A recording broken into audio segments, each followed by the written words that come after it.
Welcome to the HR Green Room with me, James Proctor, COO at Phase 3. Something a little bit different today.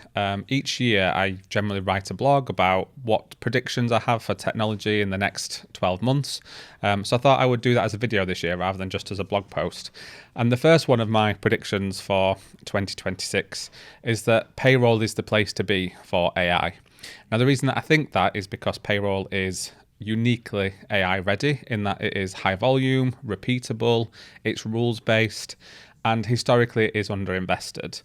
There's a really strong business case because even minor reductions in errors can really have a big impact, and automation gains can mean that we can scale quickly as well.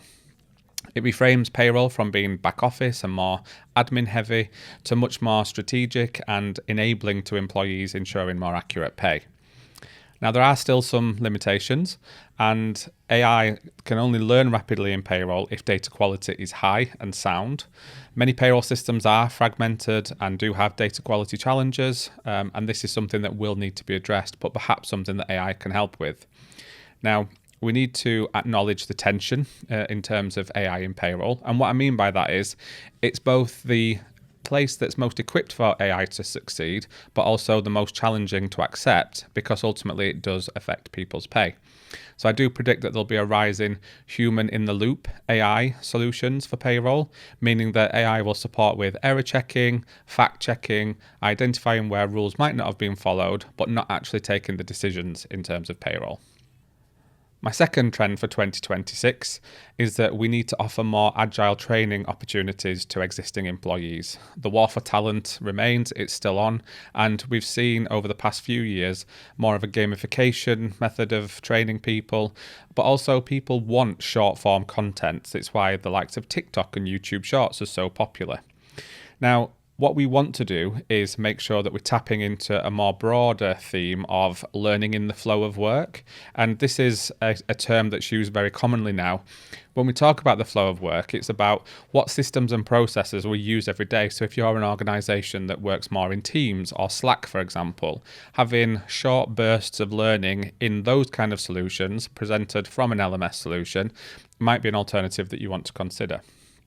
Now, this obviously comes with risk. There is a risk of oversimplification. You can't really take a 45-minute course and condense it into a 5-minute TikTok video, for example. But for nudges, for reminders throughout the year, short form content is something that can be really powerful, and something that we recommend definitely is approached with the long form content also available for the more detailed and complex requirements, as particularly where there are requirements for that to be a legislative training session, for example. My third prediction for 2026 is that AI will become more overwhelming for HR teams, not less. Now, this is to my view, one of the most original points in terms of AI, which is it is a boom, and we are seeing that boom. But ultimately, what we are seeing is overwhelm from AI. We're seeing it in every single system now. We've got a Copilot here and a Copilot there. We've got it in Microsoft. We might have it in our HRIS. We've even got it in shopping tools now as well to help us. So deciding for HR which of the AI tools will be the one that will help the most is going to be a challenge. And I think that's not just a HR challenge, but it's an operational and a business challenge as well that teams will look to HR to try and support with. Now, HR isn't uniquely exposed to that, but there is a compounding effect in systems in particular, and HR systems are deemed high risk when it comes to AI. And that's going to be emerging legislation next year, which will also determine how we use data processors and what the impact will be. Now, I think there will also be some new risks for HR as well in terms of AI-generated evidence, over-formalization of employee relations, and loss of informal resolution. What tends to happen if an employee has an issue now, they go into ChatGPT and type a really angry sentence, and ChatGPT can spit out a really detailed grievance procedure for somebody, for example. It's taken away the human element of the conversation. And I think that that's where human-based HR is going to start to take control again, which is a really interesting comment given that human resources has human in the title. But as we move more and more towards AI solutions, retaining that human in the loop and that humanization of HR is going to be more and more important during 2026. As a continuation of that theme, my fourth prediction for next year is that HR are going to be asked to write policy on AI adoption in organisations. It is quite a provocative thing in organisations, especially looking at how humans might be replaced by AI in some organisations, and also how AI might be used to augment employees in organisations. And I think that's something that's really important to set out from the outset when considering policies. But is HR the people to write this policy? Should this actually be an IT policy, for example, that's more structured around data governance and control? At phase 3, we're considering our options in terms of AI, what tools we will allow and which tools we won't allow, but also writing our policy to be clear on what behaviours we'll allow with AI, and again, having that principle of a human in the loop at every interaction. So it's something to consider for HR teams that you might want to be the driving force behind AI policy, but not necessarily the complete owners. My fifth trend for 2026 is that, given the emerging legislation, we need to be even more transparent on pay.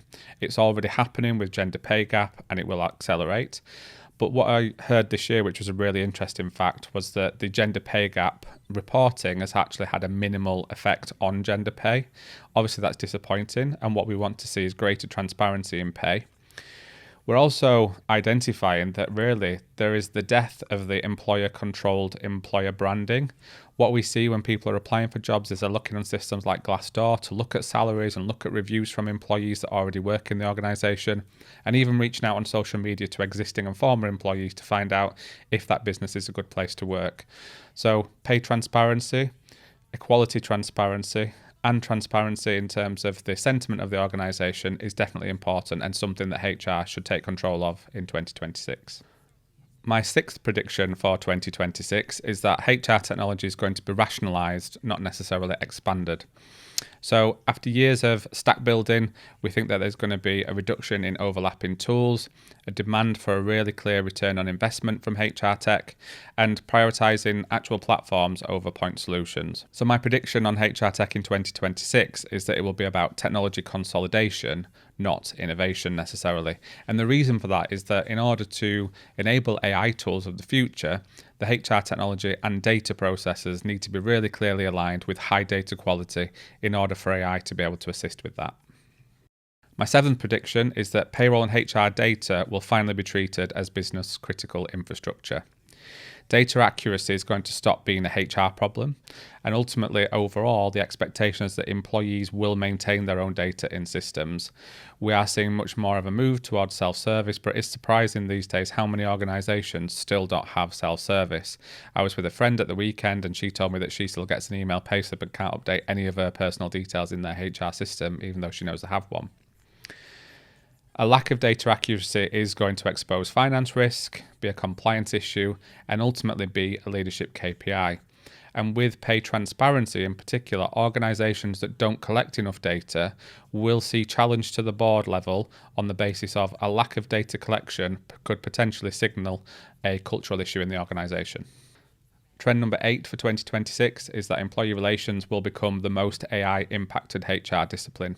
Now, I think we're already seeing this in terms of AI-generated cases. And in particular, I've had grievances that have been shared with me from employers who need support in responding to them, which are clearly written by ChatGPT. And I think that this is a real challenge for HR teams, because if an employee does have an issue, if they've typed that into an AI tool like ChatGPT or Claude, then are we actually dealing with the issue that the employee has, or the issue that the AI tool thought that the employee had? So bringing the human back into human resources, actually meeting with the individual and asking them to explain in their own words what the case is about might be much more relevant. But that also means that AI is coaching employees in employment legislation, so that we have to stand up as HR professionals to more scrutiny in terms of the individual, which we should always have been prepared to do. But also AI summarized investigations might be used, which could also lead to bias. And again, having that human in the loop is going to be really critical for HR teams. My ninth prediction for 2026 is that managers will be the weakest link in HR transformation from a digital perspective. Despite having better tools, we know that managers will resist process change because they've always done things in certain ways.